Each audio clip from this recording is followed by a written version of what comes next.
สบายดีบรรดาท่านหลายคนถามกันเข้ามาว่าโปรแกรม Link Flow ของพวกเขาใส่กับอาหารประเภทไหนได้เนาะโปรแกรม Link Flow เป็นโปรแกรมขาย POS สามารถใส่กับร้านค้าได้ทุกประเภทบ่ว่าจะเป็นร้านขายเครื่องย่อยร้านขายส่งร้านมินิมาร์ทร้านขายเสื้อผ้าร้านขายเครื่องสำอางร้านขายยาเนาะและก็ทุกประเภทที่เป็นร้านค้าเนาะที่เป็นการขายหน้าห้านเนาะยกเว้นห้านอาหารเนาะเพราะว่าดิ้งโฟบ่ได้โฟกัสที่ห้านอาหารเนาะเขาจะเน้นเป็นตัวขายหน้าห้านเป็นหลักเนาะต่อไปเรามาเบิ่งว่าฟังก์ชันของโปรแกรมสามารถให้อย่างได้เนาะ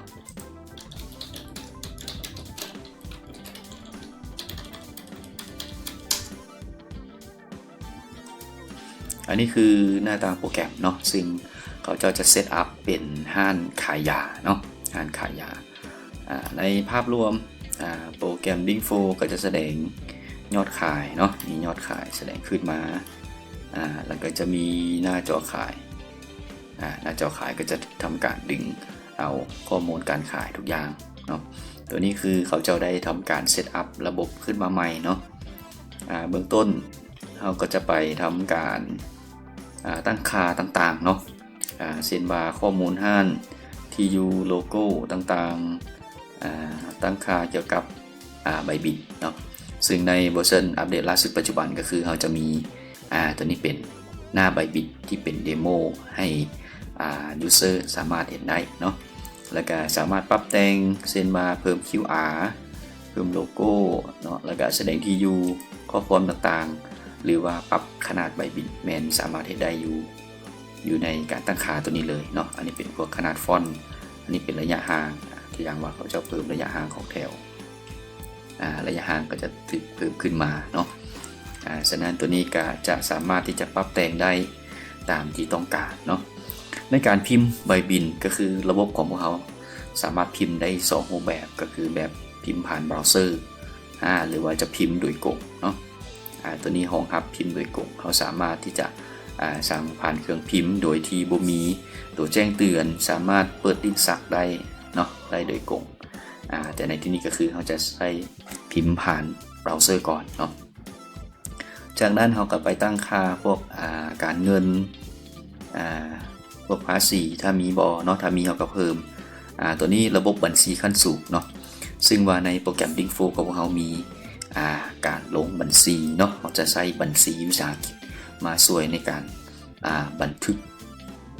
ธุรกรรมเนาะสามารถเปิดนำใช้ได้เนาะแล้วก็พวกบัญชีธนาคารเนาะถ้ามีเขาก็เพิ่มการขายเขาก็สามารถมาตั้งการขายเช่นว่า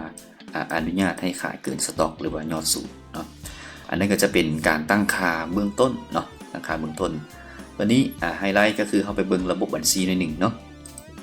ในโปรแกรม Link Flow ของเขาก็คือเขาจะใช้ผังบัญชีวิสาหกิจ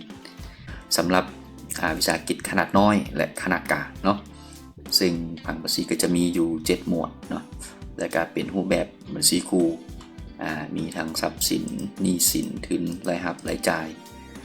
ตามผังบัญชีลาวเนาะแล้วก็มีอย่างตื่นมีการบันทึกบัญชีประจำวันเนาะอันนี้คือเขาจะได้ทำการเพิ่มสินค้าเนาะนำเข้าสินค้าก็จะมีการลงบัญชีนี่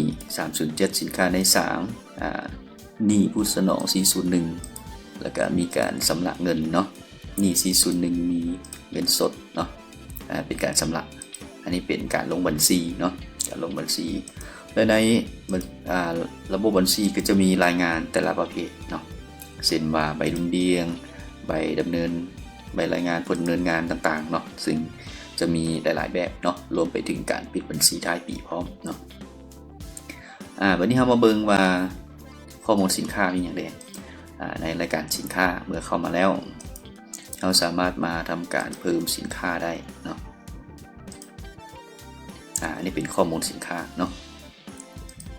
ในข้อมูลสินค้าก็คือมีรูปราคาต้นทุนแล้วก็ราคาขายย่อยราคาขายส่งตัวนี้รองรับทั้งขายย่อยและขายส่งเนาะระบบก็จะคำนวณกำไรคร่าวๆมาให้เนาะมีการป้อนรหัสมีบาร์โค้ดสามารถที่จะกำหนดหมวดหมู่เนาะ กำหนดหมู่กำหนดหัวหน่วยกำหนดวันหมดอายุได้เนาะอันนี้เป็นเฮาเซตอัพเป็นท่านขายาเนาะจะมีการแจ้งวันหมดอายุเนาะตัวนี้ข้อดีก็คือเฮาสามารถกดสต็อกได้เนาะก็คืออยู่ในรายงานสินค้าคงคลังอยู่นี่เฮาโฮโหลดเนาะมูลค่าสินค้าทั้งหมดในคลังมีเท่าไหร่เนาะจำนวนสินค้าใกล้หมดหรือว่าตัวหมดอายุแล้วเนาะถ้าเขาจะรู้ว่าตัวใดนี่หมดอายุเขาสามารถเลือกเบิ่งอยู่นี่ได้อันนี้เป็นสินค้าที่หมดอายุเนาะแล้วก็ตัวที่ใกล้หมดอายุมีบ่สินค้าใกล้หมดสินค้าตัวนี้เนาะสินค้าใกล้หมดตัวนี้ก็คือหมายความว่ายอดมันสูญแล้วเนาะเขาก็ต้องไปทำการเพิ่มเนาะแล้วก็จะมีตัวนี้เป็นรายรับรายจ่ายเนาะวันนี้เขาลองมาทำการขายเนาะทำการขายเขาจะเข้ามาในหน้าขายในหน้าขายเขาเห็นอย่างใดแด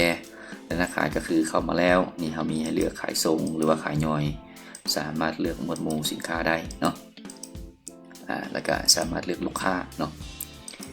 อันนี้ตัวอย่างเลือกลูกค้าจากนั้นก็ทำการเลือกสินค้าได้เลยเนาะเลือกสินค้าเขาก็จะเห็นว่า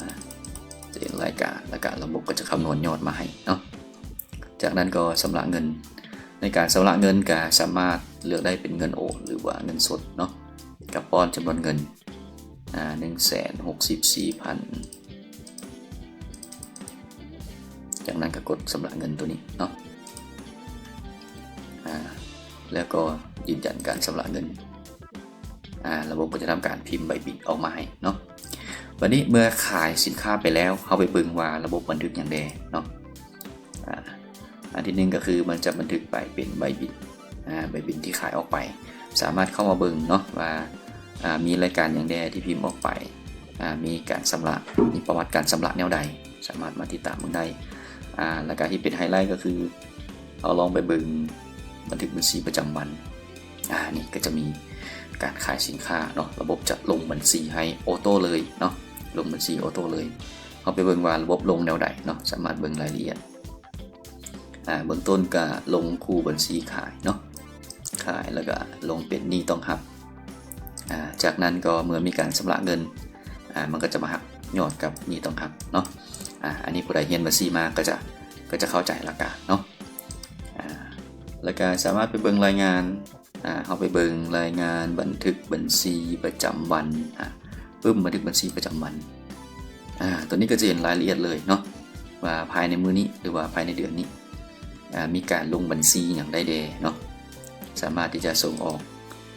เป็นรายงานบัญชีได้เนาะตัวนี้เป็นปึ๊บบันทึกบัญชีประจำวันก็จะเป็นตามฟอร์แมตของบัญชีเลยเนาะตามฟอร์แมตบัญชีนอกจากการขายแล้วเนาะในระบบ Info ก็จะมีระบบจัดการข้อมูลลูกค้าเนาะมีการตั้งกำหนดหมวดหมู่ลูกค้าว่าเป็นประเภทใดเนาะตัวอย่างว่านี่ลูกค้าเนาะก็คือจะเปลี่ยนระดับลูกค้าเนาะเป็น VIP เนาะ VIP ก็คือจะมีส่วนลด 10% ตัวนี้เขาตั้งเอาได้เนาะเขาตั้งเอาได้เป็นลูกค้า VIP เขาลองไปหน้าขายเบิ่งเนาะก็จะทำการเลือกลูกค้าจากนั้นก็ทำการขายเนาะเห็นบ่ระดับลูกค้าก็จะขึ้นมาแล้วก็จะมีส่วนลดให้ออโต้เนาะจะมีส่วนลดให้สามารถชำระเงินวันนี้ชำระเงินเนาะก็ถือว่านอกจากที่ลูกค้าที่เป็นระดับแล้วเนาะที่เราสามารถกำหนดได้แล้วเรายังมีตัวโปรโมชั่นเนาะในโปรโมชั่นเราก็สามารถตั้งได้จะมีโปรโมชั่นแบบใบแดงโปรโมชั่นส่วนลดโปรโมชั่นซื้อ1แถม1บอลโปรโมชั่นลดตามยอดขายหรือว่าขายเป็นคอร์สเป็นเซ็ตเนาะระบบเราก็สามารถมาทำการตั้งให้กับตั้งเป็นโปรโมชั่นได้เนาะ